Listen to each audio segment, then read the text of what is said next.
Hello, my name is Elizabeth Silk, and I am here in beautiful Sedona, where I will be doing you'll probably see me quite a bit over at the stupa or the medicine wheel. My heritage is Native American and English, and the Native American is Sioux and Ojibwe, otherwise known as Chippewa. And I facilitate healings here in Sedona. And like I said, I do them at the stupa, at the medicine wheel, but I also do other areas like the Crescent Moon Ranch. I'll go below Cathedral Rock and beautiful, amazing sites here in Sedona. And also I'll be taking you up to the what I call my God spot, which is up in the canyon, and that's where the water comes up from the ground, and it's so beautiful, serene, and cold. So what we do is we do a cold sit there, and it's very therapeutic. And these are just some of the places. The most important thing is the healing. And I've had amazing results, and I work with people with depression, anxiety, any form of grief, and I've just had some remarkable results. And I use a release technique which I've been using now for 10 years, and it's had amazing results. I've had people who suffered from depression be relieved within half an hour, and it's all God. I don't take all credit or blame here. So, but I use myself. I guess I'm a guide. I call myself an intuitive guide, medicine woman. But I facilitate these healings, and of course, it takes trust. So I get this amazing trust from people, and it's always an honor and a privilege. And I generally just go with the flow, and I find out, first of all, of course, what are your personal needs. And so when I first meet you, what I will do is, first of all, definitely ask your permission. And then also, I'll ask your permission, and also if I can touch you. So what I do is I will hold your hands, and then we will do a meditation. And then after the meditation, then I will find out by doing an empowerment exercise what your needs are. And so generally I can find out within the first 5 minutes what it is that you need to be working on. And of course you're going to find out yourself when you do these exercises. It's going to be more clear to you that this is what you need to do to facilitate your own healing.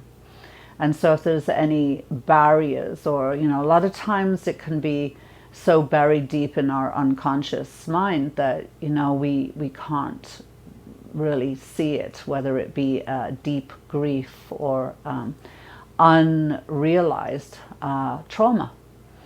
And so once we do this guided meditation in the beginning, then more will be revealed. Also, I'd like to share with you what tools I use. As you can see, I'm an artist. I do paintings. I also do visionary art, which I call visionary art. And this is art therapy. And so what I do is I will, again, we do the meditation, and then I will do some guided imagery beforehand. I ask your permission, and basically you're going to talk about your life growing up, from as far back as you can remember. And I hold your hand, and with my left hand, because I'm left-handed, I will draw your essence. So Oftentimes it'll look like you. I've had incidences where I've actually drawn people who have passed. And sometimes there's animals or whatever comes out. It's generally unexpected, but most of the time it's your essence. So it can see your face or it can look like you personally. But what it tells me too, the colors of course are of significance because they all have meaning. Just like purple is, your highest chakra. And then if blues are healing, light blues is healer. And so red can be passion, could be anger, fear. And so the different areas where they are in your body also have meaning. So I draw until I am finished. And so also, a lot of the times the expression on the face of the person in the picture has significant meaning. It can be pretty powerful. I've had people that they come in, they seem to be pretty upbeat, and then the person that I'm drawing looks angry. There's some not so happy face coming out, whether it's grief. And so the picture will tell what is actually going on with the person. So it's pretty interesting. And then also I use singing bowls. I use a Tibetan singing bowl outdoor, and I will take you, that's where I go to Crescent Moon Ranch, and I lay you down on the red rocks. And so the singing bowl I place over your chest, which is your heart chakra. Then I will place it over your sacral. Then I place it on your crown chakra. And then I will have you roll over and place it on your lower back, which is karma. This is all of the past and any limiting beliefs, any old cellular memory. And I've had amazing results with that too. People are just blown away by the experience. It's I call it a spiritual enema, and it just really works. It opens up your chakras and it just elevates you. And if sometimes you will cry, because the emotions will come out from your heart. Your heart will open up, literally just open up. And so whatever feelings that you were holding back will come up. So I sing the bowl on you in this beautiful spot, Crescent Moon Ranch, where you'll be laying on the red rocks. And also if I go, when we go into the indoors, I have a crystal bowl and I do the same thing, except that would be on a couch. And so that is one of the tools that I use. And then when I go to the medicine wheel, the medicine wheel represents the world. So you're coming into this, the way I describe it is the medicine wheel is like an outdoor sweat lodge. So you go in, generally in the east, and then it represents the 4 directions, the 4 elements, and the 4 seasons. And so on the inner circle is as above, so below. And then that's where I do the drumming and singing, and we do the releasing.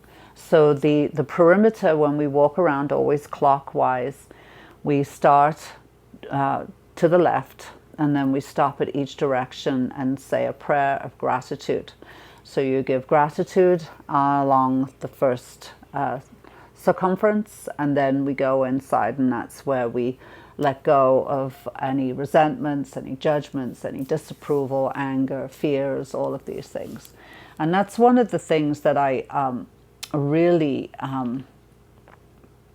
need to get home to people, is that we cannot bring in the joy and the wonderful experiences in our lives if we're holding on to resentments and judgments and disapproval and anger and hatred.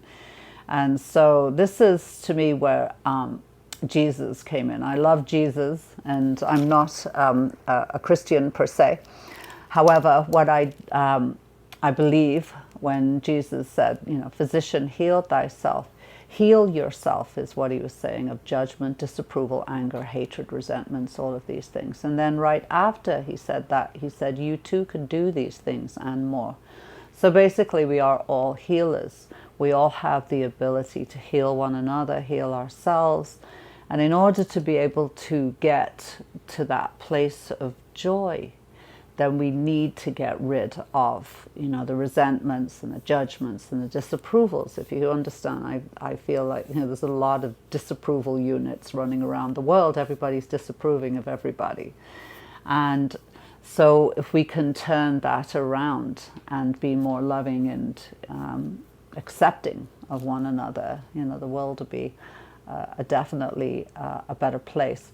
But it starts with us. And so, of course, when we're loving and kind to ourselves, that's what we give out to the world. So we work on loving ourselves. And so the biggest contribution, I could say, to humanity is to help you be the best you that you can possibly be, so that you can incorporate that into your life and throughout your family, your friends, and just it's just a ripple effect.